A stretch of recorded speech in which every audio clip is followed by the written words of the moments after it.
I think there were three trends that actually stood out from what we saw as a mobile jury. The first trend was it's becoming very hard to figure out where the borders end. You know, when you have a title which says mobile marketing, first of all, mobile itself is an old school word. You know, what is mobile? And marketing, I mean, if you look at Google Chrome browser, it's advertising. It's actually for advertising. So you don't know anymore where marketing starts and stops. What is mobile? Because think about responsive websites. Anything can be a mobile app now because it kind of configures itself for web use. So we had a lot of discussion on, you know, what are the borders for mobile, and then we realized for us as a jury to award an entry, a nomination or in book, it had to have a mobility value. That means you're out and about, you're not just stuck on a sofa, you know, browsing something.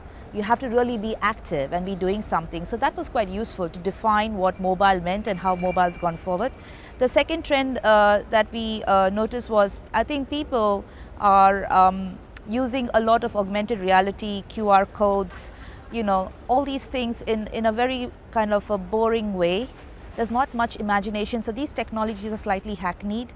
It's a bit like, I would say, in the good old days, you know, people using Gaussian blur in Photoshop all the time for every damn thing. And I think if you use that metaphor for mobile, I think people need to figure out how to use less of these things, but in a much more effective manner. So I think people need a better sense of curation in the choices they make with technology to get the maximum effect. And the third trend we note was the people who are really successful are actually brands which have multiple touch points. And by touch points, we mean right from, you know, the web experience, the retail experience, you know, the vending machine. And there's a consistent narrative, it's a consistent story, which is, you know, and the mobile acts as a catalyst to kind of bring forward those brand values. It's not about just an app or just, you know, one channel. It's about creating the journey across all these different touch points. For example, there was a vending machine project from Coca-Cola where they had revisited the original Coke ad, and they made this, they connected different vending machines across the world where anybody could send a Coke for free, and it kind of had this emotional human story to it where people just said, oh wow, I got somebody send me a Coke from New York and you're somewhere else in Tel Aviv. And I think it's kind of interesting how the brand mediates those human connection stories. And, you know, you can say, what's the mobile element in that?